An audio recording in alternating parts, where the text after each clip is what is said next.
When you focus less on your problem and you focus on God, you will experience joy unspeakable.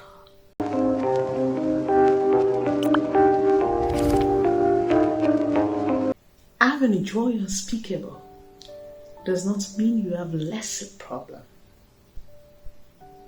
It only means your joy is independent of the external circumstances surrounding you. Yeah. Because in God, there is fullness of joy. And at His right hand, there are pleasures for Him. So I choose to let go and let God on board. I choose to focus less on the negativity around me.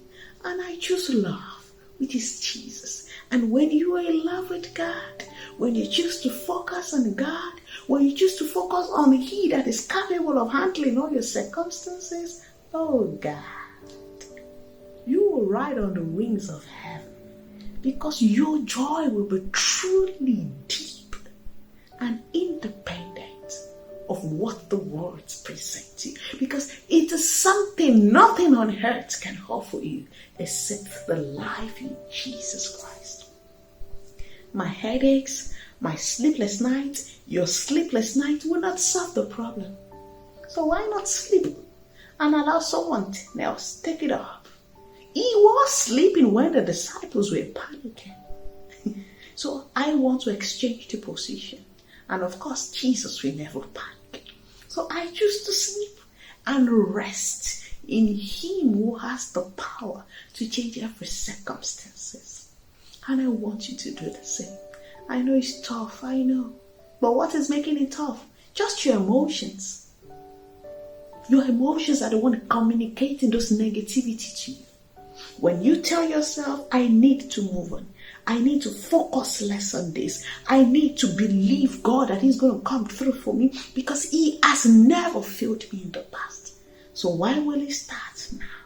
Because everything I've always gone through, each time I look back, I give thanks because they were for my good. So why is this a difference? When you have that mindset, when you continually, daily repeat that to yourself, you're going to see the way you're going to change. But because we are emotional, because as human beings, we fidget a lot.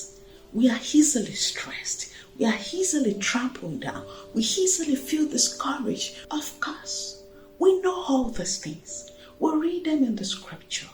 We quote them. We know the ability of God.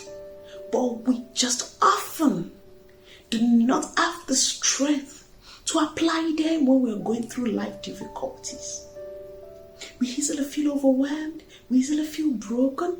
We easily feel so down. We fidget at the slightest windy circumstances. We panic at the slightest storm that life throws at us.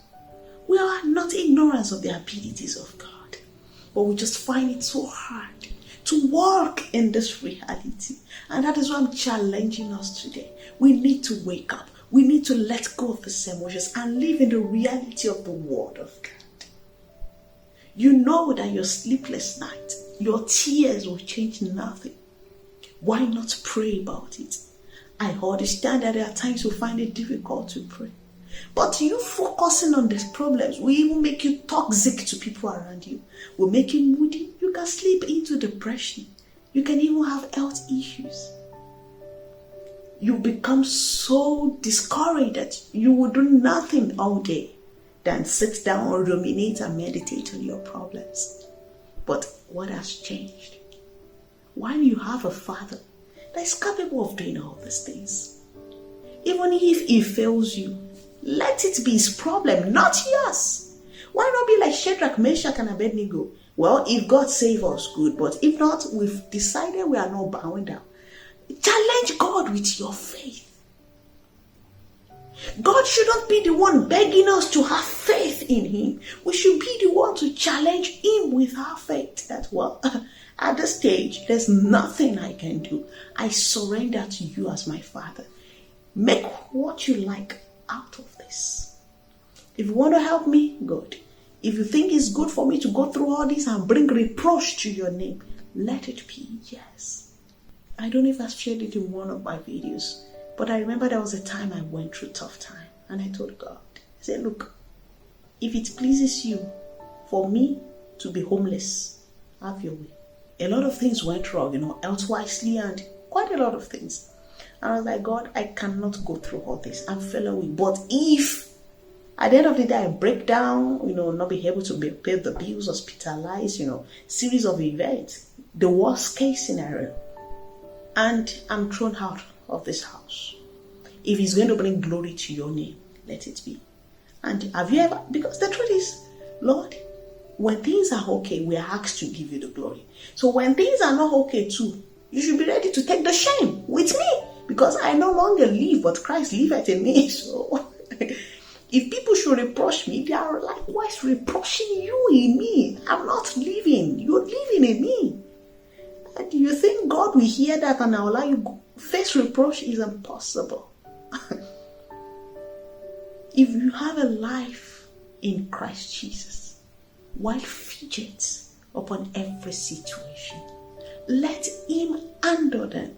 Two people cannot control the wheel of a car. You're trying to find a solution, at the same time you're praying to God to help you find a solution. But who is the controller? Who is the driver? You need to surrender. Stop focusing on everything. Focus on God. Let all your focus be on God. Tell yourself, remind yourself of his glorious deeds. Remind yourself of his precious works, what he has done in the past. Appreciate him.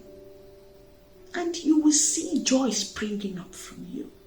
You will see this life of peace and tranquility abiding, because you will be at rest. It's a life of total surrender and dependency on God. I want you to enjoy this life with me. God will never take glory and take shame at the same time. He will never see his children be subjected to ridicule and reproach. As long as there is children that always give him glory, he will stand up for their cause. So, I challenge you this day. Stop focusing on these petty stormy winds. I call them petty compared to the mightiness of the God we serve. Why not focus on his majesty? Why not ruminate on his prowess as the ancient of days, the almighty God, and you will see him stepping on board. I want you to smile. I just want you to smile. That smile is not because you have no problems, but that smile is because I am confident in who I call the I am that I am, that he will make things work out well. That same confidence is available for you. Will you have that same confidence in Jesus? If he has rescued you from that ghastly accident in the past, it came through for you when you least expected it. When you thought you're going to fail an interview, he arose and favored you. So why is it now you're contemplating that things will not work out? Why be an ingrate? Why be someone of a shaky faith? Don't be those things. Believe in God, your Father, and he's going to arise for your sake. I can assure you that. None has ever waited on God and was put to shame.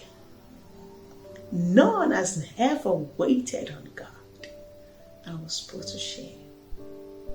They that trust in the Lord shall be as Mount Zion, that cannot be moved, but standeth fast and abideth forever. On this holy rock you've decided to stand by faith. You will stand firm, and your faith will not be shaken, because Jesus will arise for your sake. Stay blessed.